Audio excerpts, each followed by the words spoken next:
আমাদের দেশের রাস্তায় সামান্য গর্ত হলে মেরামতের জন্য আস্ত রোলার নিয়ে আসা হয়, যার ফলে অনেক টাকা খরচ হয়। কিন্তু জেনে অবাক হবেন, চীনে এমনটা মোটেও করা হয় না। তারা খরচ কমিয়ে সহজে ও খুব দ্রুত সমস্যার সমাধান করতে ওস্তাদ। চীনে রাস্তার গর্ত ভরাট করার জন্য প্যাকেটে ভর্তি এক প্রকার রেডিমেড পিচের মতো উপাদান দিয়ে তৈরি পেস্ট ব্যবহার করা হয়। প্যাকেট থেকে সেগুলো গর্তে ঢেলে দেওয়া হয়। তারপর একটি ছোট্ট বুলডোজারের মতো মেশিন দিয়ে গর্তে ঢালা পেস্টকে প্রেসার দিয়ে রাস্তার সমান করে দেওয়া হয়। শুকিয়ে গেলে সেই পেস্ট একদম রাস্তার পিচের মতোই শক্ত হয়ে যায়। অস্ট্রেলিয়ায় ভিন্ন পদ্ধতিতে রাস্তা তৈরি করা হয়, ফলে সেই রাস্তার টেকসই হয় বেশি দিন। 2010-11 সালের ভয়াবহ বন্যায় অস্ট্রেলিয়ার কুইন্সল্যান্ড ভেসে গিয়েছিল। বন্যায় 19,000 কিলোমিটার রাস্তা ভেঙে পড়ে, ফলে অঞ্চলটিতে তখন জরুরি পণ্য সরবরাহ কঠিন হয়ে পড়ে। এরপর থেকেই কুইন্সল্যান্ড রাস্তা নির্মাণের ক্ষেত্রে ফ্রন্ট বিটুমিন স্টেবিলাইজেশন প্রক্রিয়া শুরু করে। এই প্রক্রিয়ায় গরম বিটুমিনের মধ্যে অল্প মাত্রায় বাতাস এবং ঠান্ডা পানি মেশানো হয়। এই আঠালো কালো পদার্থটি সাধারণত রাস্তার উপরের অংশে ব্যবহৃত হয়।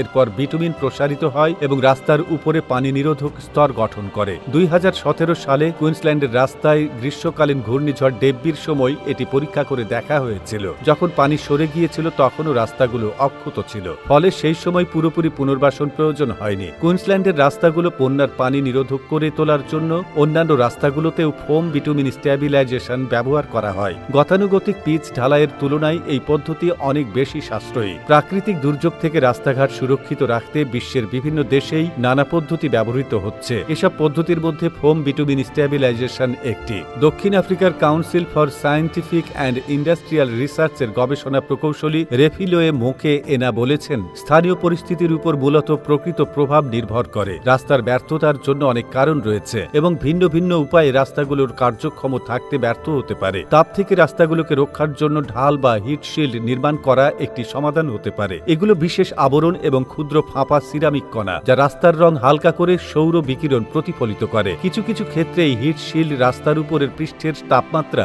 10 ডিগ্রি সেলসিয়াস পর্যন্ত কমাতে পারে। এটি হিট আইসল্যান্ডের প্রভাবকেও কমাতে পারে, যেখানে চারপাশে উঁচু উঁচু ভবনের কারণে বাতাস চলাচল করতে না পারায় পার্শ্ববর্তী অঞ্চলের তুলনায় কোনো কোনো শহর বেশি উষ্ণ হয়ে ওঠে। অলিম্পিক 2020 আয়োজনের সময়ে টোকিও নিপ্পন কর্পোরেশনের তৈরি সোলার ব্লকিং পেইন্ট কোটিং ব্যবস্থা গ্রহণ করেছিল। কোম্পানিটির পক্ষ থেকে তখন বলা হয়েছিল, দেশের 3 মিলিয়ন বর্গমিটার রাস্তার উপরের স্তরে এই সোলার হিট ব্লকিং পেইন্ট ব্যবহার করা হবে। অবশ্য এ ধরনের কোটিং রাস্তার উপরের স্তরকে রক্ষা করলেও জনসাধারণের চলাচল স্বস্তিদায়ক করতে পারে না। যুক্তরাষ্ট্রের গবেষণায় দেখা যায়, রাস্তার কোটিং এর কারণে উপরের স্তরে উল্লেখযোগ্য পরিমাণে তাপ বিকিরিত হয়। তবে খরচের কথা ভেবে এ ধরনের প্রতিরোধক ব্যবস্থা গ্রহণ না করা হলে ক্ষয়ক্ষতি আরও বাড়বে। যদি তাপমাত্রা এবং বৃষ্টিপাত বৃদ্ধি থেকে প্রতিরোধমূলক ব্যবস্থা গ্রহণ করা না হয়, তবে 21 সাল নাগাদ আফ্রিকার রাস্তাগুলো মেরামতের ব্যয় $183 বিলিয়ন পৌঁছবে বলে জানায় কলোরাডো বিশ্ববিদ্যালয়।